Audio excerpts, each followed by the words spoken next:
Hello everyone. In this lecture in the subject stylistics, we will focus on style as choice, style as deviation and style as register. So let's begin our today's lecture. First, we will talk on style as choice. Comparatively new approach to style, which is an outcome of recent development in the field of linguistics. So in style as choice, we inquire and we investigate that what kind of lexical items are used by the author or what linguistic structures are used by the author, because a writer has so many options, right? Option A, option B, option C, option D. So which option the writer chooses or the person chooses when he or she speaks. So this is like, for example, we have alternative way to express the same idea. So one idea can be expressed through different manners. So we investigate that why such and such idea is presented or is being conveyed by this linguistic structure. So this phenomena is known as style as choice.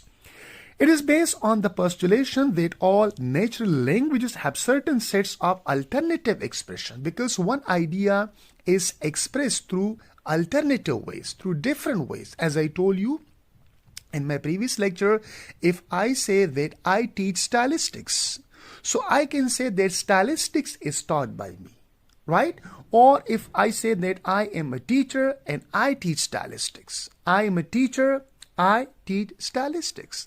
So I can use compound sentence that I am a teacher and I teach stylistics, right? So this is like alternative ways exist in every language from which a writer can choose any one for effective expression of his or her idea, thought or experiences. So a writer can convey or a writer can present his or her ideas, thought or experiences through different linguistic structures, through alternative ways, right? To have like effective way of presenting his or her idea. So this is the focus of stylisticians, that what kind of linguistic choices are made by a particular person or a particular writer when he or she was communicating to the reader, right? Now, style is choice. Continue here. It is based on what to say. What is that? What to say, that is the substance. And how to say, that is the manner. So when we say what to say, that is the substance, that is the content, and what to say, that is the manner. So sometimes what to say, it remains the same, and how to say, it changes, because how to say, it is a manner. So we can have different linguistic structures to say or to express what to say. So what to say, that is the content, that is the theme, that is the idea. And how to say, that is like the manner or the style in which something is being said or conveyed, right? So this is very, very important, and this is like the matter of investigation for stylistician, that how something is being said. Since the same content may be expressed in different linguistic forms. We have synonyms, we have antonym, we have different linguistic structures, we have phrases, we have clauses, we have compound sentences, we have complex sentences, we have compound complex sentences, we have active voices, we have passive voices, we have direct quotation, we have indirect. So different ways are there. So the same idea can be presented through different linguistic structures. Style is then the writer's manner of choosing. Then what is style? It is the writer's manner of choosing, ordering and arranging of words. So how a writer orders words, how a writer arranges words, right? This is a style.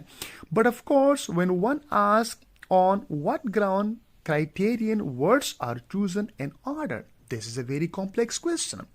That on what criteria these words are chosen and why such and such words are chosen and such words are rejected, right? So one is raising the whole problem of form, Okay, that is because idea is conveyed through form. What is form? That is a linguistic structure, right? So through this the raising the whole problem of form, that why such and such form is used, why not that form is used. You may ask question that why this word is used, why not the synonym of this one is used, because a writer has choices. A writer has several choices of linguistic structures, of synonym, of different forms. But why a writer or a person chooses such and such structure? Why a writer uses such and such form to convey or to communicate this idea? Now, this is the second one, that is style as deviation.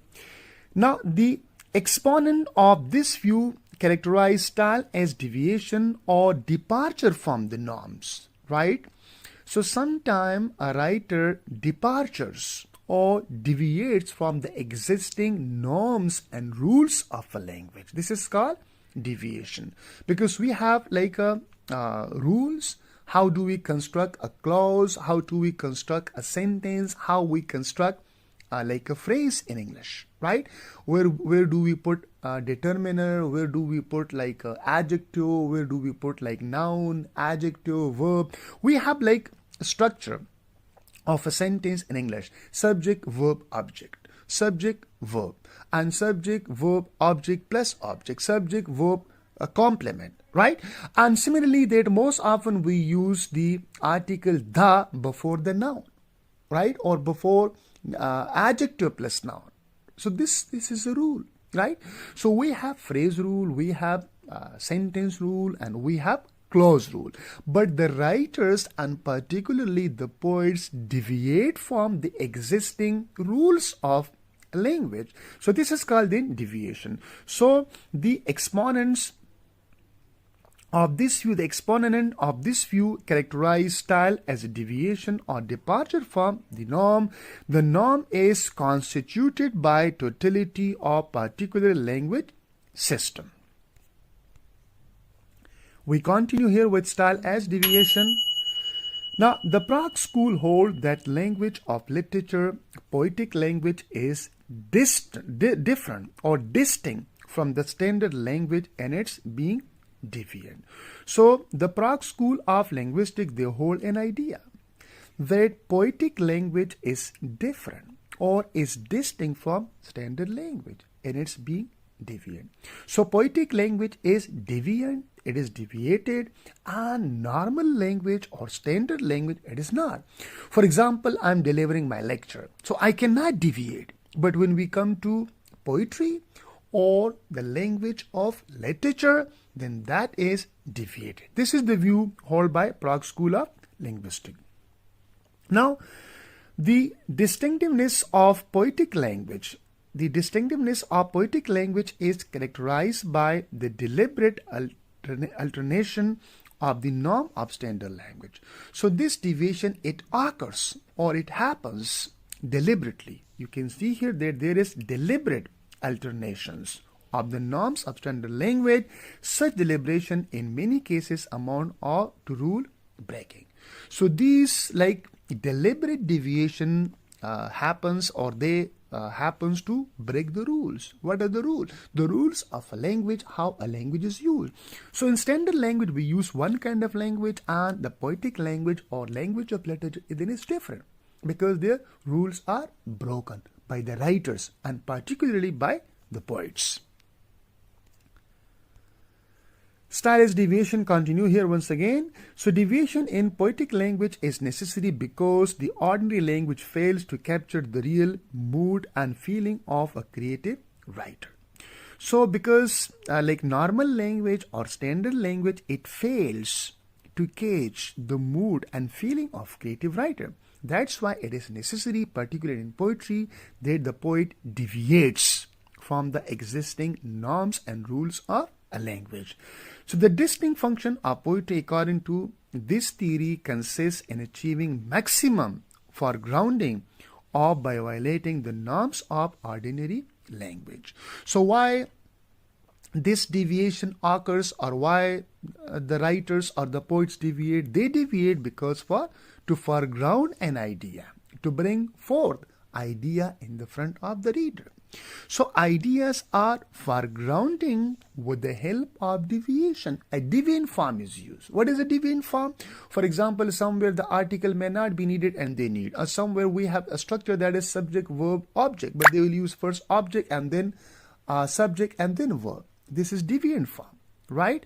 Or for example, we say that the school teacher, so they may say school the teacher, or we say that I teach stylistic, or they may say stylistic I the teach. So this is deviation, and most often this deviation we can see in poetry. Stylist deviation continue. Leach explains deviations as a pervading feature of poetic language operating at all the levels of language: phonological, grammatical, lexical, graphological, and semantic.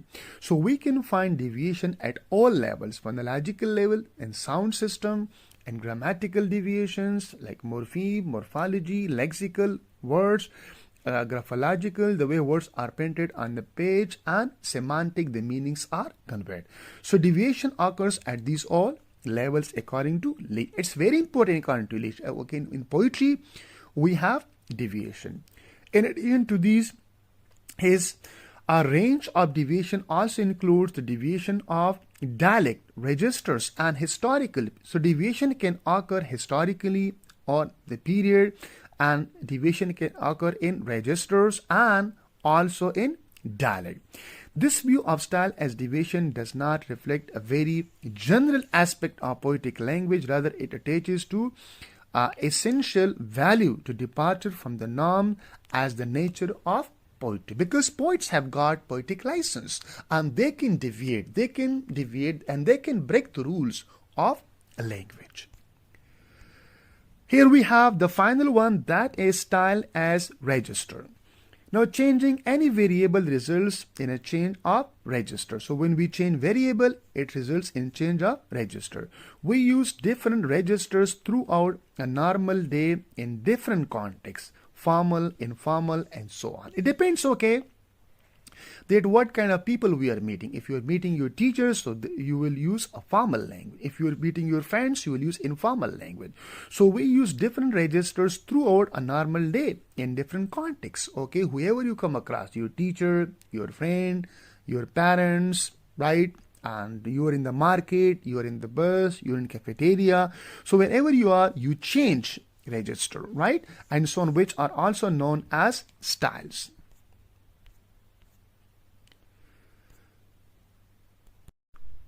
So when we say that register, so register is a variety of language according to use, right? So it depends on three variables. One is field, one is tenor, and one is mode. So field is like the topic of communication, right? That is the ideational functions, and tenor is the relationship that obtains between amongst the interlocutors, and mode is the medium of communication that may be written or that may be spoken, right? So changing any variable results in a change of register, as I mentioned here. So we use different register throughout a normal day in a different context, right? So thank you so much. It was all about style as deviation, style as register, and style as choice, right? So please don't forget to subscribe and like the channel, and please provide your valuable comments and feedback. Thank you so much.